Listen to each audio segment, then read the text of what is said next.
नमस्कार साथियों, राधे राधे। आपका स्वागत है हमारे इस यूट्यूब चैनल पर।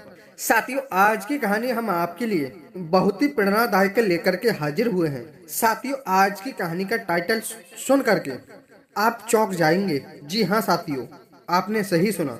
यदि आज की वीडियो का आपने टाइटल सुन लिया और शुरू से एंड तक देख ली, तो साथियों आज की इस वीडियो को सुन करके आपकी आंखें खुली की खुली रह जाएंगी। साथियों, आइए चलते हैं। इससे पहले यदि हमारे इस चैनल पर पहली बार आए हो तो हमारे इस चैनल को सब्सक्राइब करके वीडियो को लाइक शेयर जरूर कर देना। साथियों, आज की कहानी का टाइटल है कि आखिर कलयुग की औरतें प्यार में धोखा क्यों देती हैं। जी हाँ साथियों, आखिर क्या कारण है। आइए साथियों, आज की इस वीडियो में हम इसी विषय पर बात करेंगे। आखिर कलयुग की स्त्री में क्या अंतर है और आखिर वह प्यार में धोखा क्यों देती हैं। आइए साथियों चलते हैं। तो साथियों, यह कहानी केवल स्त्रियों की नहीं है, यह उन लोगों की भी है जो रिश्तों में दरार लाते हैं।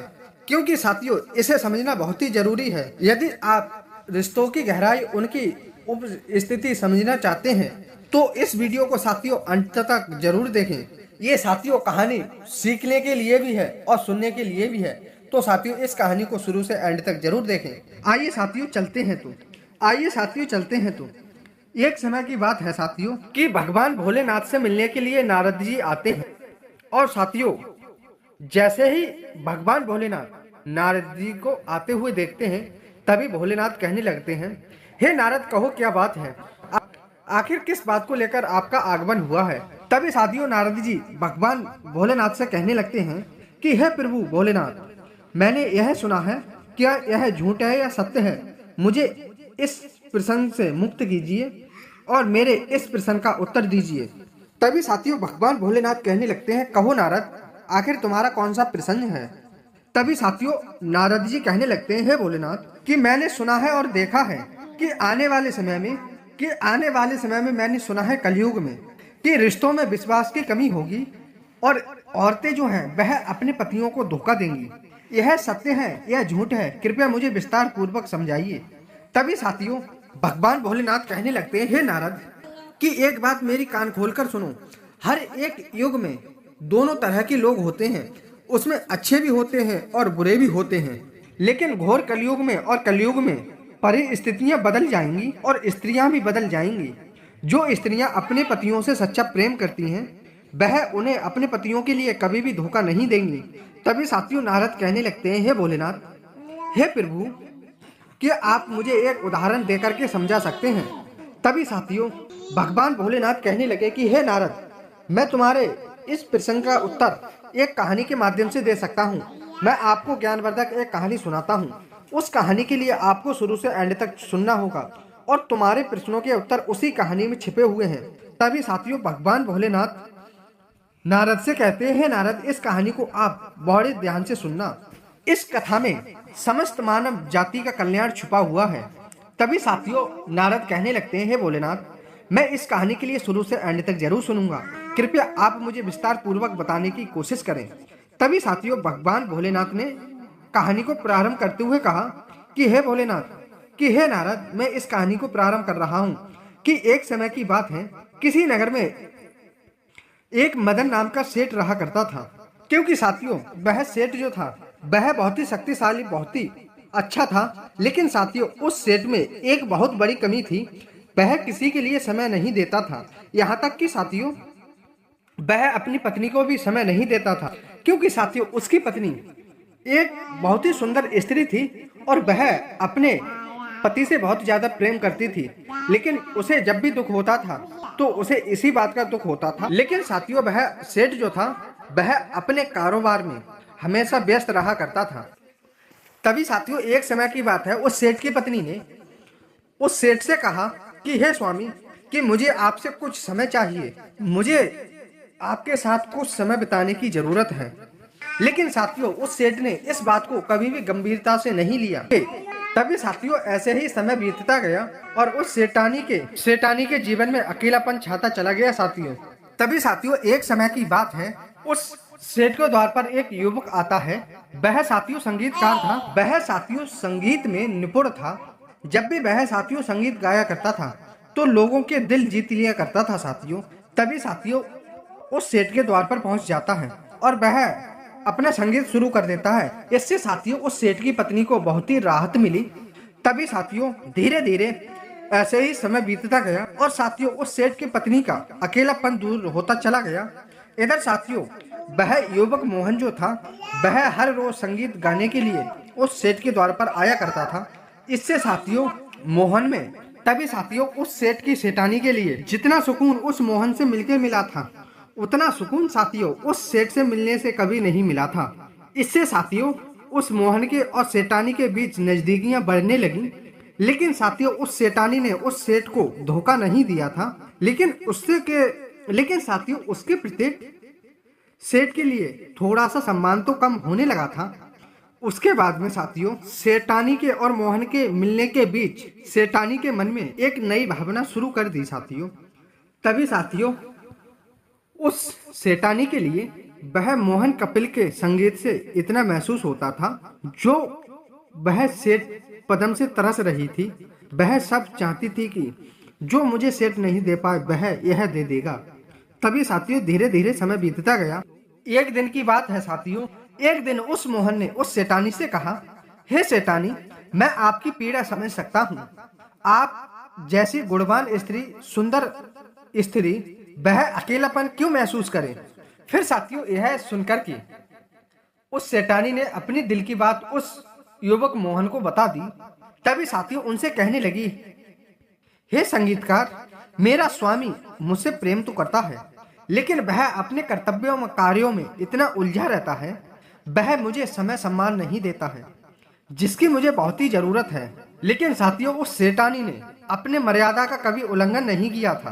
तभी साथियों उस मोहन ने भी उस सेठानी का सम्मान किया और किसी भी प्रकार की सीमा को नहीं लागा साथियों। तभी साथियों धीरे धीरे ऐसे ही समय बीतता गया और थोड़ी सी भनक साथियों उस सेठ को लगने लगी कि उस संगीतकार के और हमारी सेठानी के बीच कुछ विशेष संबंध हैं और नजदीकियां बढ़ती जा रही हैं। तभी साथियों एक समय उस सेठानी ने उस सेठ से कहा, हे स्वामी, मैं आपसे सच्चा प्रेम करती हूँ लेकिन आपने मुझे कभी भी समय और सम्मान नहीं दिया है। जो मुझे उस संगीतकार की कविताओं ने सुकून दिया है वो आपसे सुकून मुझे कभी नहीं मिला था। तभी साथियों वह सेठ कहने लगा कि हे धर्मपत्नी, मुझे माफ कर दो कि मैं अपने कार्य कर्तव्यों में इतना उलझ गया हूँ कि अपने प्रति तुम्हारे कर्तव्यों को भूल गया हूँ। लेकिन साथियों वह कहने लगा कि अब मैं अपने कर्तव्यों को बदलने की कोशिश करता हूँ। तुम्हारे और हमारे रिश्तों को मजबूत बनाने के लिए मैं हर समय प्रयास करता रहूंगा। इसके बाद साथियों उस सेठ ने अपने व्यवहार में थोड़ा सा बदलाव किया। उन्होंने साथियों उस सेठानी के लिए थोड़ा सा समय और सम्मान देने का प्रयास करने लगा। फिर साथियों वह युवक संगीतकार जो था वह अपने मार्ग से आगे बढ़ गया। फिर उसके बाद में साथियों वह सेठ और सेठानी का रिश्ता फिर से आजाद हो गया, मजबूत हो गया साथियों। फिर उसके बाद में साथियों उस सेठ ने अपनी धर्मपत्नी के दिल की बात सुनकर के एक बड़ा निर्णय लिया। उसने अपने रिश्तों में संतुलन बनाने की ठान ली साथियों। उस सेठ ने साथियों अपनी सेठानी से वादा किया कि अब मेरे लिए आपके लिए समय निकालना पहली कामयाबी होगी। मैं तुम्हारे साथ अपने रिश्ते को और ज्यादा मजबूत बनाऊंगा।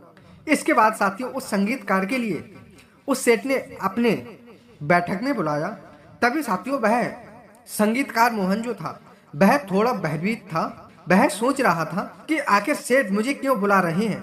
शायद लगता है उन्हें कि हमारे सेठानी के नजदीकों के बारे में उन्हें पता चल गया है, इसलिए वह मुझे बुला रहे हैं। कहीं ऐसा ना हो वह मुझे कड़ी से कड़ी सजा दे दें।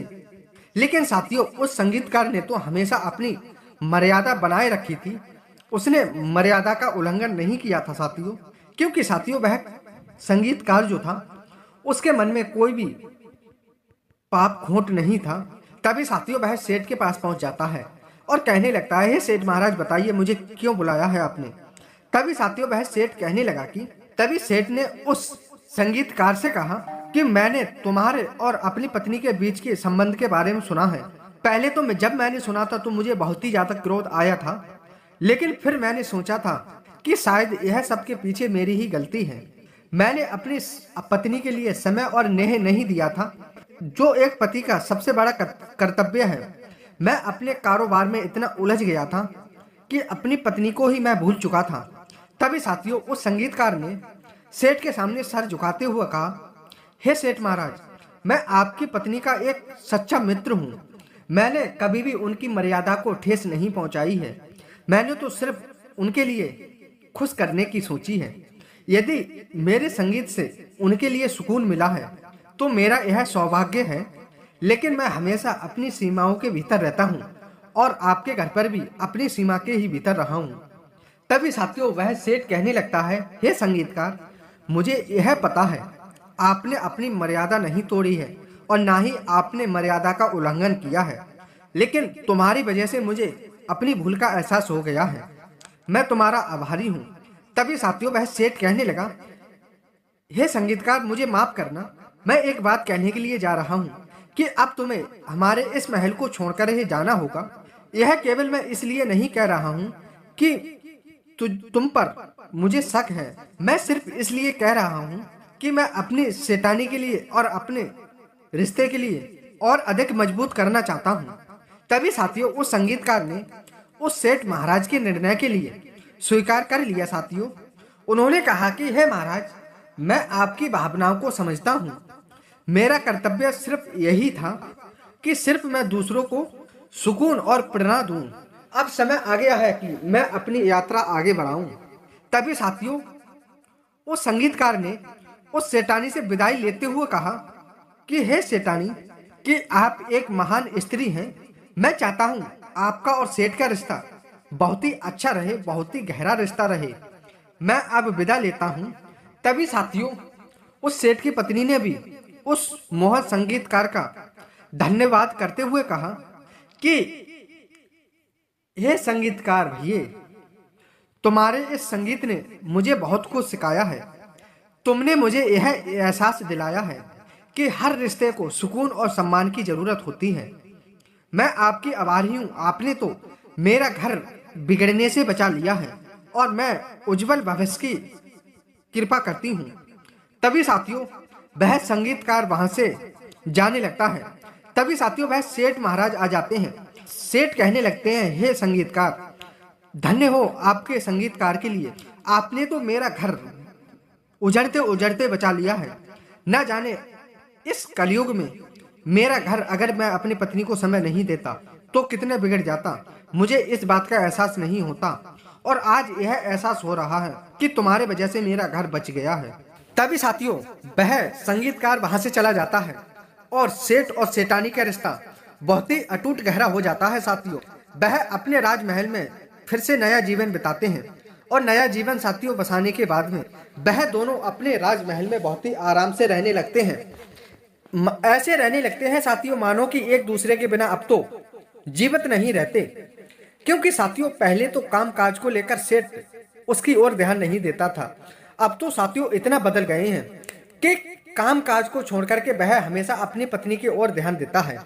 इसलिए साथियों कि हमें इस कहानी से यही लाभ मिलता है कि अपने काम में इतना बिजी भी मत होना कि बाल बच्चे को कोई दुख हो तुम उसकी पीड़ा दुख समझ नहीं पाओ। इसलिए अपने बाल बच्चों के लिए, अपनी पत्नी के लिए भी साथियों थोड़ा सा समय की जरूरत होती है। इसलिए साथियों थोड़ा समय उन्हें भी देता रहना, ताकि उन्हें इस बात का एहसास ना हो कि हमारा पति हमसे बहुत दूरियां बना रहा है। यदि साथियों वह संगीतकार आज उस सेठ और सेठानी को नहीं मिलाता तो वह सेठानी का अकेलापन दूर नहीं होता और ना जाने वह क्या क्या कर बैठती। साथियों तो उम्मीद करते हैं आप ये समझ गए होगी कि कलयुग की स्त्रियां क्यों पराये पुरुषों से प्यार करने लगती हैं और आखिर वह कलयुग की स्त्रियां प्यार में धोखा क्यों देती हैं। क्योंकि साथियों उस प्यार में यदि समय ही ना हो और काम काज को लेकर वह अपना समय बिताए जा रहा हो तो साथियों उसे भी खुशी की जरूरत होती है। इसलिए कहा जाता है कि साथियों कि कलयुग की स्त्रियां पराये पुरुषों से संबंध नहीं रखती हैं, लेकिन वह अपने पतियों के ही कारण रखती हैं। साथियों यदि उनका पति उन्हें समय दे तो वह साथियों अपना घर बसा सकती हैं और हंसी खुशी से रह सकती हैं। तो साथियों आज की वीडियो में बस इतना ही। उम्मीद करते हैं आपको वीडियो पसंद आई होगी। यदि साथियों वीडियो पसंद आई हो तो वीडियो को लाइक शेयर करके एक प्यारा सा कमेंट जय भोलेनाथ का जरूर कर दें। धन्यवाद साथियों। मिलते हैं एक ऐसी ही ज्ञानवर्धक नई कहानी के साथ में। जय श्री कृष्ण, राधे राधे। धन्यवाद साथियों।